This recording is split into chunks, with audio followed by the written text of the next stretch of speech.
So today we are going to talk about the notion of penalties as well as prosecutions that are available within the framework of Income Tax Act. Basically, if we talk about the role of penalties as well as prosecution, basically the concept of TDS, that is tax deduction, are sort that of advance payment tax to be paid, or simple tax which is paid in relation to a tax demand being made by an assessing officer. So basically, if someone or if the assessee concerned fails to perform these obligations or the requirement or the functions which he or she is required to by the act, so in that case the law provides for certain penalties or charge on such persons if they fail to meet their required obligation. So that charge could be in the form of interest payments, it could be in the form of levy of a fee, it could be in the form of a prosecution, means entailing a jail term or even a specific fine for the same. So basically, to talk about a person who is liable to pay interest, which is a form of a penalty, basically that could be on account of different defaults or delays. Namely, it could be in relation to if somebody has not filed his or her return on time, and then under section 234A, interest could be levied on late filing of return. जैसे हमने return filing की बात की थी कि due dates of filing return होती है, corporates के लिए होती हैं जिन्होंने प्रिजम्प्टिव टैक्सेशन स्कीम ली है, या कई और कैटेगरीज हैं जिन्होंने अकाउंट्स ऑडिट करवाने हैं, उनके लिए डिफरेंट डेट्स हैं. इंडिविजुअल के लिए जुलाई 31 इज द डेट. सो अगर कोई अगस्त में, सितंबर में, अक्टूबर में, जैन में जाकर रिटर्न फाइल कर रहा है, सो उस केस में उसने जो टैक्स तो देना ही देना है अगर उसका टैक्स एप्लीकेबल है, उसके साथ उसको interest penalty as a penalty interest पड़ेगा अंडर सेक्शन 234A. देन अगर सेक्शन 234B की बात करें तो एडवांस टैक्स जैसे हमने बात की थी, तो उसकी अगर पेमेंट में कोई डिफॉल्ट कर देता है, कोई इंस्टॉलमेंट नहीं पे करता है, जैसे हमने बात करी थी 4 डिफरेंट इंस्टॉलमेंट्स में कई कैटेगरीज के लिए, और कईयों के लिए सिर्फ फाइनल 15 मार्च की ही लास्ट पेमेंट होती है. सो अगर कोई अपनी जो पेमेंट ड्यू डेट पे इंस्टॉलमेंट नहीं पे कर रहा जो एडवांस टैक्स की है, तो उस केस में भी इंटरेस्ट जो चार्ज किया जा सकता है. देन अंडर सेक्शन 234C, अगर कोई इंस्टॉलमेंट डेफर कर दी, लेट पे करी rather than not paying at all, so उस केस में भी उस पर इंटरेस्ट पेनल्टी चार्ज की जा सकती है. देन अंडर 234D, अगर कोई एक्सेस में रिफंड ग्रांट कर दिया गया टैक्स पेयर को, तो उस पर भी इंटरेस्ट अमाउंट वापस जब मंगवाएगा तो लगाया जा सकता है. And then under section 201 sub clause 1A, अगर कोई TDS जिसने डिडक्ट करना है, फॉर एग्जांपल कोई कंपनी है वो सैलरीज दे रही है अपने एम्प्लॉयज़ को, तो उस पर उसने TDS डिडक्ट करना है, but that company fails to meet such a obligation, वो TDS डिडक्ट नहीं करते, या जो रिक्वायरमेंट है वो उसको फुलफिल नहीं करते, कॉन्ट्रैक्टर्स को पेमेंट है या कोई और चीज़ है, तो उस केस में वो TDS डिडक्ट नहीं कर रहे. सो अगर उस चीज़ पे फेलियर कर जाएँ, वो रिक्वायर्ड ऑब्लिगेशन ना परफॉर्म की जाए, तो उस पर भी interest penalty beside that amount of tax that is due shall be charged under section 201(1)A. Then 206C sub clause 7 के अंदर अगर कोई TCS कलेक्ट ना करे, जैसे हमने बात की थी कुछ गुड्स एंड सर्विसेज के केस में TCS चार्ज होता है. एंड बेसिकली अगर हम interest on default in case of TDS that is tax which is deducted at source की बात करें, तो उसके अंदर प्रोविजंस क्या आएंगी, जैसे हमने बात की सेक्शन 201(1)A डील करता है. उसमें अगर किसी ने TDS डिडक्ट करना था, बट ही और शी और द कंपनी कंसर्न्ड और the entity concerned failed to deduct TDS, और there is a delay as well as payment of TDS deduct तो कर लिया, बट वो गवर्नमेंट को ऑन टाइम जो हमने जैसे कंडीशंस की थी कि नेक्स्ट मंथ की 7 तारीख से पहले TDS डिपॉजिट करवाना है, अगर वो चीज़ नहीं करी, डिले कर दिया पेमेंट में, सो इन दोनों केसेस में ही इंटरेस्ट जो चार्ज किया जा सकता है अंडर सेक्शन 201(1)A. और 206C जैसे हमने बात की, TCS कलेक्ट ही नहीं किया, उस केस में भी वो चीज़ एप्लीकेबल हो जाती है. अब अगर हम टैक्स डिडक्शन की बात करें, तो जो नॉन गवर्नमेंट पेयर है, कोई कंपनी है, इंडिविजुअल है जिसने TDS डिडक्ट करना था, उसको वो अमाउंट गवर्नमेंट को क्रेडिट करना होता है. कब, जैसे हमने बात की 7 डेज़ और सो ऑन, अगर during the month of April to फरवरी का अगर हम साल की एनुअल बेसिस की बात करें, तो वो 7 दिनों तक उस मंथ के एंड होने के बाद जो अगले मंथ है उसके साथ पहले 7 दिनों के अंदर अंदर वो जो TDS डिडक्ट किया है उसको डिपॉजिट करवाना है गवर्नमेंट के अकाउंट में. और जो मार्च के मंथ में आपने TDS डिडक्ट किया है उसको 30 अप्रैल से पहले पहले, मतलब अप्रैल के month, full April month is allowed. So March के मंथ का जो TDS है उसको आपने अप्रैल 30 तक डिपॉजिट करवाना है। सो ये प्रोविज़न है ओवरऑल अगर हम फाइनेंशियल ईयर के डिफरेंट मंथ्स के हिसाब से देखें TDS डिडक्शन और डिपॉजिट की। और जो 194A IA rather immovable property की हमने बात की थी, 1% लगता है TDS on different properties. 194 IB की बात करें, रेंट रिसीप्ट की बात करें, या 194M की बात करें, कुछ certain sum amount or an amount which is paid by an individual or HUF, वो जो है वो गवर्नमेंट को 30 दिनों के अंदर अंदर उस मंथ के ख़त्म होने के बाद जब वो डिडक्ट किया गया है गवर्नमेंट को डिपॉजिट करवाना होता है। सो बाकी केसेस में जैसे हमने बात करी 7 दिन है, बट इन केसेस में 3 स्पेसिफिक सेक्शन के केस में 30 दिन अलाउड है, नेक्स्ट मंथ मतलब पूरा अलाउड है जब वो TDS डिपॉजिट करवाना होता है। Otherwise interest shall B charged on such non deduction.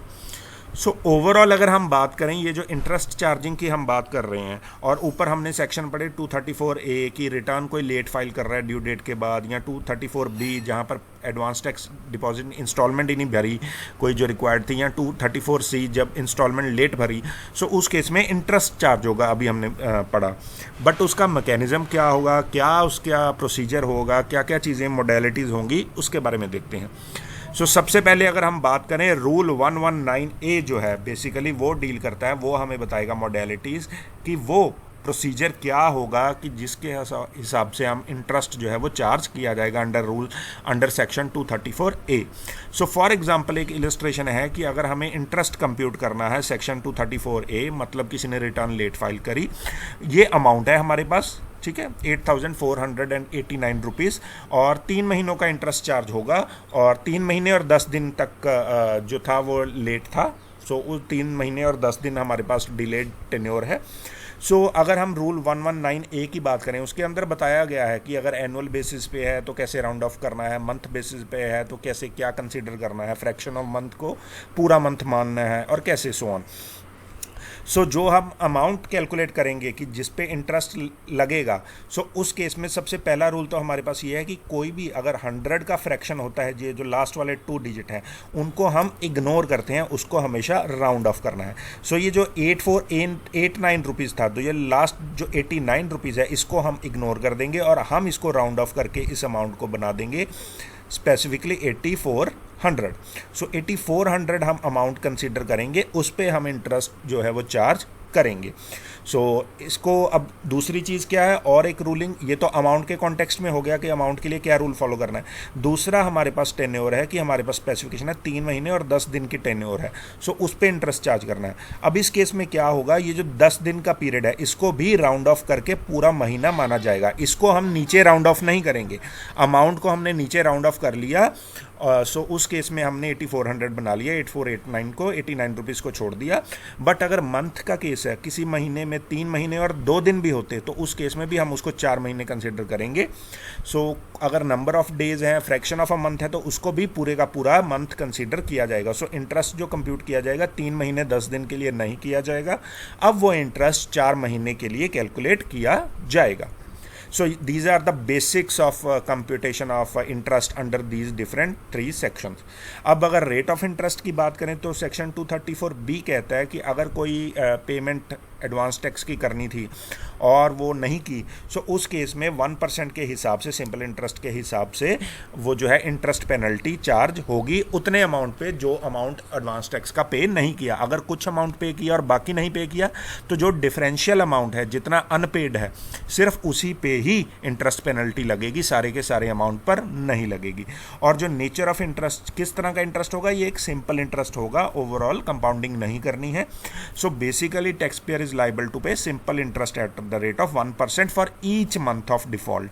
सो जितने महीने तक वो एडवांस टैक्स जो पे नहीं किया, जो डेफर कर दिया या जिसमें डिफ़ॉल्ट हुआ, वो जितने महीने तक डिफ़ॉल्ट चलता रहेगा, हर महीने के हिसाब से 1% के हिसाब से इंटरेस्ट जो है वो आउटस्टैंडिंग अमाउंट पे चार्ज होता रहेगा। देन अगर हम बात करें तो ये जो जैसे मैंने बात की, अनपेड अमाउंट पर चार्ज होता है, पूरे अमाउंट पे चार्ज नहीं होता। सो जितना डिफरेंस रह गया था सिर्फ उसी पे ही इंटरेस्ट कंपोनेंट चार्ज किया जाएगा।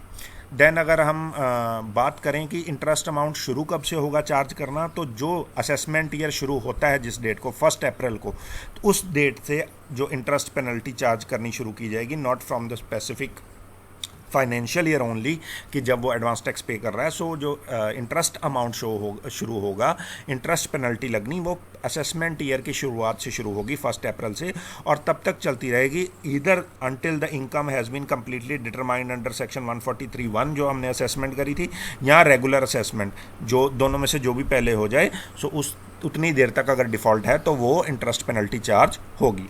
अब अगर एक केस आ सकता है कि जहाँ पर इनकम जो है वो बड़ी हुई, बाद में पता लगे कि रीअसेसमेंट करी, असेसिंग ऑफिसर को लगा कि इनकम इसकी ज़्यादा है, या री कंप्यूटेशन हुई। सो उस केस में जो है वो डिफरेंशियल अमाउंट जो था फर्स्ट डेट जो असेसमेंट ईयर की है 1 अप्रैल, वहाँ से लेकर जिस दिन को वो रीअसेसमेंट हुई उतनी देर तक differential rate of interest he charge differential amount पर ही किया जाएगा। देन अगर हम बात करें सेक्शन 234C की, तो उस केस में है कि अगर डिफ़ॉल्ट हो गए इंस्टॉलमेंट्स ऑफ एडवांस टैक्स, उस केस में भी 1% की ही पेनल्टी है हर महीने के लिए या पार्ट ऑफ मंथ के लिए, और सिंपल इंटरेस्ट लगेगा, कंपाउंडिंग नहीं करनी है। और वो जो इंटरेस्ट 234C के अंदर जो चार्ज होगा वो बेसिकली 3 महीने के लिए ही चार्ज होगा। सो इस केस में जो इंटरेस्ट है under section 234C, that is only levied for a month, for a period or of specified duration of 3 months only. So अगर कोई शॉर्टफॉल था पहली इंस्टॉलमेंट में, सेकंड इंस्टॉलमेंट में, थर्ड इंस्टॉलमेंट में, सो उस केस में जो शॉर्टफॉल है वो लास्ट इंस्टॉलमेंट तक कवर अप किया जा सकता है, and then it is levied on the short paid or the unpaid amount and so on. Finally अगर हम बात करें तो इंटरेस्ट नहीं लगेगा अगर जो शॉर्टफॉल था पेमेंट ऑफ एडवांस टैक्स, जो एडवांस टैक्स पे करना था और उसका जो शॉर्टफॉल था वो कैपिटल गेन्स के कारण है या कोई कैजुअल इनकम्स के कारण है, जो हमने अदर सोर्सेज में पढ़ा था, winning from lotteries, horse races and so on. So जो इंटरेस्ट अंडर सेक्शन 234 है वो बेसिकली इन 2 केसेस में लागू नहीं होता। कौन कौन से 2 केसेस में? या तो जो शॉर्टफॉल है capital gain advance tax payment में, या तो वो कैपिटल गेन के कारण हो, या वो इनकम अंडर 2 सबसेक्शन 24I जो 9 क्लॉज है, जैसे कि winning from lotteries, crossword puzzle, जो कैजुअल इनकम्स की हमने बात की थी सेक्शन 56 के अंदर भी, उन सब चीज़ों को कॉरस्पॉन्डिंग हो। सो अगर इन इनकम्स के कारण एडवांस टैक्स पे नहीं हुआ या डिले हुआ इंस्टॉलमेंट, कैपिटल गेन अराइव सही नहीं था, या विनिंग फ्रॉम लॉटरी का सही तरीके से पता नहीं लगा कितना अमाउंट मिल रहा है, नेट है, ग्रॉस है, क्या चीज़ है, सो उस केस में इंटरेस्ट जो है वो 1% के हिसाब से चार्ज नहीं किया जाएगा। यहाँ कोई नया बिजनेस शुरू किया था, उसकी इनकम है जो सेक्शन 115 BBDA के अंदर है, या डिविडेंड्स रिसीव किए गए डोमेस्टिक कंपनी 10 लाख से ज़्यादा है, सो उस केस में जो है वो 31 मार्च तक जो टैक्स पेयर को एक लिबर्टी दी गई है कि वो जो अपना एडवांस टैक्स का जो बकाया है वो पे कर सकता है, इंटरेस्ट अमाउंट चार्ज नहीं किया जाएगा। देन अगर हम बात करें बेसिकली जो सेक्शन 234D की, जिसमें हमने बात की default in payment of advance tax, so advance tax की इंस्टॉलमेंट पे करनी थी वो नहीं की गई। सो ये तब लागू होता है अगर आपने इनकम्प्लीट टैक्स पेमेंट करी, मतलब कि अगर आपने कोई एडवांस टैक्स पे करने में डिले कर दिया, सो उस केस में ये सेक्शन अट्रैक्ट होगा और इंटरेस्ट जो है वो चार्ज किया जाएगा। एडवांस टैक्स अगर आपने डिफ़ॉल्ट कर दिया, पे ही नहीं किया या डिले कर दिया, सो उस केस में उस पर चार्ज किया जाएगा। बट एक स्पेसिफिक कंडीशन है कि जो ये तभी interest penalty under section 234B लगेगी कि अगर आपने जो अमाउंट जो डिपॉजिट करवाया वो less than 90% of total advance tax था। सो अगर 90% से ज़्यादा करवा दिया तो फिर इंटरेस्ट पेनल्टी चार्ज नहीं होगी। देन बेसिक प्रोविजंस अगर बात करें इंटरेस्ट कैसे चार्ज होगा इस सेक्शन के अंदर क्या क्या है, उसके कॉरस्पॉन्डिंग 2 बेसिक प्रोविजन हैं जो लागू होती हैं इंटरेस्ट जब अराइव करना है अंडर सेक्शन 234B कि कितना इंटरेस्ट चार्ज किया जाएगा as a penalty on such default. So सबसे पहले तो हमने देखना है कि क्या टैक्स पेयर ने एडवांस टैक्स पे नहीं किया, ही और she has failed to do it for the same, जबकि वो लायबल था एडवांस टैक्स पे करने के लिए, या चाहे उसने एडवांस टैक्स पे कर दिया बट जो एडवांस टैक्स पे किया जो टोटल असेस टैक्स था उसका 90% से वो कम था। सो अगर इन दोनों में से कोई भी चीज़ हो जाए तो फिर 234B के अंदर एडवांस टैक्स वो जो अमाउंट था, जो शॉर्टफॉल था, उस पर इंटरेस्ट भी चार्ज किया जाएगा। So then if we are to talk about interest which is levied as a penalty under section 234C, सो उसके केस में क्या प्रोविजंस हैं, ये तब लागू होता है जब डिले किया जाए इंस्टॉलमेंट भरने में एडवांस टैक्स की, इंस्टॉलमेंट डिलेड भर दी, लेट भरी, ठीक है। सो उस केस में 234C लागू होगा। अगर डिफ़ॉल्ट हुआ, पे ही नहीं किया, तो 234B, डिले कर दिया इंस्टॉलमेंट में, 234C। So advance tax for example 15 जून तक पे करना होता है 15%। सो अगर 12% से कम पे किया 15 जून तक टोटल अमाउंट का, जैसे हमने लास्ट सेशन में एडवांस टैक्स के में बात भी करी थी, सो अगर 12% से कम जो है एडवांस टैक्स पे किया, जबकि 15% करना था 15 जून तक, सो उस केस में इंटरेस्ट अमाउंट भी लगेगा अंडर सेक्शन 234C। या 15 सितंबर को हमें 45% करना होता है, सो अगर 36% से कम किया 15 सितंबर तक टोटल अमाउंट का, सो उस केस में भी इंटरेस्ट ये अंडर सेक्शन 234C लगेगा। देन थर्ड कंडीशन सेम है जैसी वहाँ पर थी, 15 दिसंबर तक 75% और फाइनल 15 मार्च तक 100%। सो जो पहली दो कंडीशंस हैं 15% और 45% थी, वहाँ पर लिमिट्स थोड़ी सी कम की गई हैं इंटरेस्ट चार्ज करने के हिसाब से, कि अगर 15% जमा करवाना था 15 जून तक, बट 12% तक करवा दिया या उससे ज़्यादा करवा दिया तो भी चलेगा, बट अगर 12% से कम किया तो फिर 234C के अंदर इंटरेस्ट चार्ज होगा। ब्रॉडली अगर हम बात करें, जो हमने प्रोविजंस बात की हैं कि फॉर एग्जांपल एडवांस टैक्स 15 जून तक था, 15% भरना था, ठीक है, 12% तक भर दिया या उससे कम अगर भरा तो सिंपल इंटरेस्ट 1% के हिसाब से चार्ज किया जाएगा। कितने महीने? 3 महीने। जैसे हमने बात की थी सेक्शन 234C के अंदर जो हम बात कर रहे हैं, 3 महीने तक ही चार्ज होगा। और अगर 15 सितंबर की बात करें 45% होता है, 36% तक हमें अलाउड है जैसे हमने बात की। सो उस केस में अगर उससे भी कम किया तो 1% के हिसाब से पेनल्टी होगी 3 महीने तक। बाकी कंडीशन सेम है, 75% and 100%, simple interest at the rate 1% for 3 months duration. So these are the provisions related to charging of interest under section 234C। अब इसी को एक प्रैक्टिकली फॉर्म में देखें तो अगर हम बात करें फॉर एग्जांपल 15 जून तक टोटल किसी की जो लाइबिलिटी थी, जो पे करना था एडवांस टैक्स, वो 1 लाख रुपए का था, ठीक है। सो 1 लाख के हिसाब से पहले 15% करना होता है 15 जून तक, 15 जून तक 15% करना होता है, 15% ऑफ 1 लाख विल बी 15,000, ठीक है। उसने कितना पे किया? 5,000। कितना परसेंट पे किया? 5% ही पे किया, ठीक है। सो हमने देखा है 12% से कम है तो उसके हिसाब से फिर इंटरेस्ट चार्ज होगा। सो इसका ये जो 5% ही बनता है, जबकि 15% करना था, 12% मिनिमम था। सो कितना शॉर्टफॉल था? 15,000 करना था, 5,000 किया, 10,000 कम किया। सो 10,000 पे 3 महीनों के हिसाब से 1% के हिसाब से पेनल्टी लगेगी 300 रुपये एडिशनल। देन 15 सितंबर तक उसको कितना करना था? 45% टोटल का करना होता है, जैसे हमने लास्ट वीडियो में भी बात की थी। सो 45,000 पूरा करना था। उसने 15 जून तक कितना किया था? 5,000, ठीक है।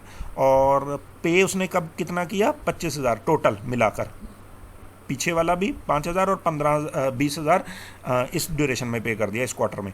सो 25,000 पे किया, 45 पे करना था, डिफरेंस कितना है? 20,000, ठीक। सो 20,000 पे 3 महीने के हिसाब से 1% के हिसाब से सिंपल इंटरेस्ट चार्ज होगा 600 रुपये। देन 15 दिसंबर तक 75% करना होता है, सो वो बनता है 75,000। टोटल उसने कितना पे कर लिया? 35,000। 25,000 यहाँ पर पे किया था, 10,000 उसके बाद इस क्वार्टर में भी पे कर दिया, ठीक है। सो 75 पे करना था, 35 पे किया, डिफरेंस कितना? 40। शॉर्टफॉल 40,000 पे 3 महीने के हिसाब से 1% पे पेनल्टी चार्ज होगी 1,200। 15 मार्च तक कितना पे करना होता है? फाइनल 100% सारे का सारा, 1 लाख ही उसका टोटल था और 1 लाख सारे का सारा पे करना होता है, जबकि उसने 15 दिसंबर तक कितना पे किया? 35,000। और उसके बाद 15,000 और पे कर दिया उसने 15 दिसंबर और 15 मार्च के बीच में 15,000 और पे कर दिया। सो टोटल कितना पे किया? 50,000। डिफरेंस कितना है? 50,000। एक पे करना था 1 लाख, 50,000 ही पे किया, 50,000 का डिफरेंस है। 1% के हिसाब से लास्ट क्वार्टर में काउंट होगा 1 मंथ के, ठीक है। सो ओवरऑल आ गया उसका 500 रुपीज़। सो इन चारों अमाउंट्स को ऐड कर दोगे तो ओवरऑल आपका बन जाएगा टोटल इंटरेस्ट जो उसको एडवांस टैक्स के साथ जमा करवाना पड़ेगा।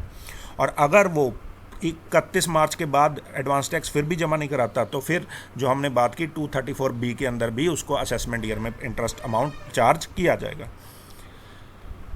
देन अगर हम बात करें कुछ इलस्ट्रेटिव केसेस लें कि सेक्शन 234B को कैसे प्रैक्टिकली जज करें और 234C के बारे में बात करें, एडवांस टैक्स के बारे में ही हम पेनल्टीज़ की बात कर रहे हैं। सो कोई मिस्टर मंगल हैं, वो प्रोविज़न शॉप रन करते हैं, किराना स्टोर, और उनकी टैक्स लाइबिलिटी है 48,400 रुपीज़ साल की। उन्होंने एडवांस टैक्स पे कर दिया 46,000 31 मार्च तक, और जो बैलेंस 2400 रुपये रह गया था वो उसने रिटर्न फाइल करने के टाइम पे कर दिया। क्या उसको इंटरेस्ट पे करना पड़ेगा under section 234B? Is mister Mangal in this case is liable for the same? आइए देखते हैं। इंटरेस्ट 234 सेक्शन बी के अंदर चार्ज करने के लिए हमने देखा था दो केसेस हैं। यहाँ तो सबसे पहले उसने एडवांस टैक्स पे ही ना किया हो, या उसने एडवांस टैक्स जो पे किया है वो 90% से कम हो जो टोटल एडवांस टैक्स था। सो इस केस में अगर हम देखें, उसने टोटल पे करना था 48,400 और उसने पे कितना कर दिया था 46,000। सो जो एडवांस टैक्स पे किया वो 95% ऑफ टोटल अमाउंट उसने पे कर चुका है। सो उस केस में इंटरेस्ट जो है वो चार्ज नहीं किया जाएगा अंडर सेक्शन 234B, क्योंकि वो 90% से ज़्यादा का एडवांस टैक्स जमा करवा चुका है। सो 95% है, सो ओवरऑल उस पर इंटरेस्ट पेनल्टी कोई चार्ज नहीं होगी। देन सेकंड इलस्ट्रेशन अगर हम बात करें, कोई मिस्टर राजा हैं, वो फर्नीचर का बिजनेस करते हैं अपना, और उनकी टैक्स लाइबिलिटी बनती है 58,400। उन्होंने एडवांस टैक्स पे किया 35,000 रुपये, ठीक है। लाइबिलिटी कितनी है 58,400, पे कितना किया 35,000 31 मार्च तक, और जो बैलेंस अमाउंट था 23,400 रुपये वो उन्होंने जब रिटर्न फाइल किया असेसमेंट ईयर में तब पे कर दिया। क्या उनको इंटरेस्ट चार्ज करना पड़ेगा या पे करना पड़ेगा अंडर 234B? हाँ बिल्कुल इस केस में, क्योंकि हमने बात की दो कंडीशन हैं सेम। अगर तो या तो उसने एडवांस टैक्स पे ही ना किया हो, या पे किया है बट वो 90% से कम हो, तभी ये इंटरेस्ट जो है 234B के अंदर चार्ज किया जाता है। अगर यहाँ पर बात करें तो पहली कंडीशन तो नहीं है कि उसने वो फेल किया, उसने पे तो ज़रूर किया, 35,000 ही चाहे पे किया, ठीक है। बट ये जो सेकंड कंडीशन है हमारे पास कि 90% से कम पे किया, ये होल्ड करती है। क्यों? क्योंकि उसने 35,000 पे किया, और 35,000 डिवाइडेड बाय 58,400 अगर हम बात करें, सो ये बनता है 60% ओनली। सो ये 60% हमारे पास बनता है टोटल। सो जबकि उसको पे कितना करना था, minimum 90%। So 60% is less than 90%। सो इस केस में उस पर इंटरेस्ट जो है अंडर सेक्शन 234B चार्ज किया जाएगा। देन अगर हम बात करें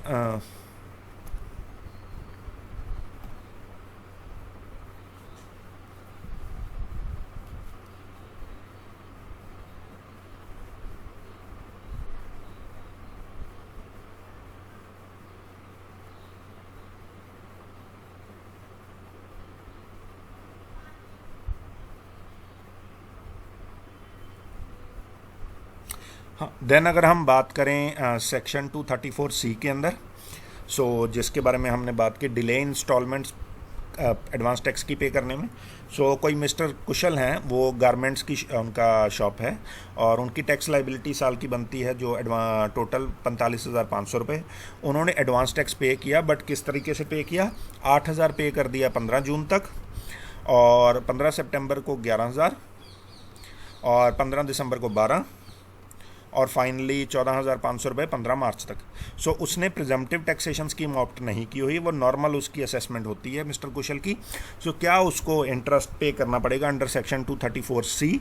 जैसे हमने 234C की बात की थी, शॉर्टफॉल कितना है, 12% है, 36% है, 75% है और 100% है। वो चार कंडीशन ही हम देखेंगे। सो सबसे पहले बात करें तो जिसकी टैक्स लाइबिलिटी 10,000 से ज़्यादा बनती हो उसको एडवांस टैक्स पे करना होता है ड्यू डेट्स के अकॉर्डिंगली। जैसे हमने बात की 15 जून, 15 सितंबर, 15 दिसंबर और 15 मार्च तक, चार केसेस में। सो अगर हम ड्यू डेट्स के हिसाब से देखें तो सबसे पहले उसने पहली इंस्टॉलमेंट में कितना पे किया, उसको 15% पे करना था टोटल, ठीक है। सो 15 जून तक, सो उसकी टैक्स लाइबिलिटी है 45,500। उसका 15% अगर हम निकालें तो वो बनता है 6,825 रुपीज़। सो उसको इतना पे करना था 15 जून तक, और उसने पे कितना कर दिया, 8,000 ज़्यादा पे कर दिया। सो कोई शॉर्टफॉल तो है ही नहीं, सो उस पर इंटरेस्ट चार्ज नहीं किया जाएगा 234C के अकॉर्डिंगली इस इंस्टॉलमेंट के लिए।